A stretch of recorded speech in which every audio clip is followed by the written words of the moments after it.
Des bars à jeux se créent un petit peu partout. Il y en a bien un nouveau à Strasbourg, bientôt un autre qui se crée à Colmar et celui de Mulhouse à Pignon-sur-Rue. On y est allé, c'est un reportage de Stéphane Gaudry et de Bernard Stemmer. D'un coup, d'un seul, vous êtes téléporté dans un univers alternatif.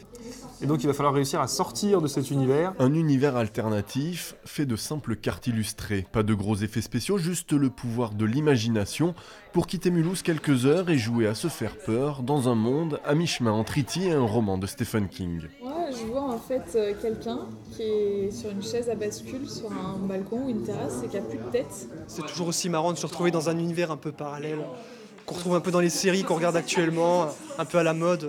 Effectivement, il faut toujours raconter des petites histoires, chercher un peu ce que les autres ont imaginé. Des mécanismes originaux, des univers forts, des degrés de difficulté variés. Loin des classiques Monopoly ou Trivial Pursuit, les jeux de société modernes séduisent de plus en plus de jeunes adultes qui n'hésitent pas à y consacrer des soirées entières. Là, c'est sympa, on passe un bon moment, on rigole aussi en fonction des résultats de chacun, ce que chacun avait imaginé. Et puis en même temps, ouais, ça permet de s'évader. Là, c'est pas du tout, c'est un peu irréel. Ça permet vraiment de se déphaser par rapport à la journée et de penser à autre chose. Ouais. S'évader, rompre avec le quotidien, c'est aussi le principe des escape rooms. Ça marche, il y a un tiroir qui est fermé. Est-ce que quelqu'un a une clé ? Dans ce casse-tête grandeur nature où chaque élément de décor recèle peut-être une énigme ou un indice, esprit d'équipe, observation, réflexion sont les maîtres mots.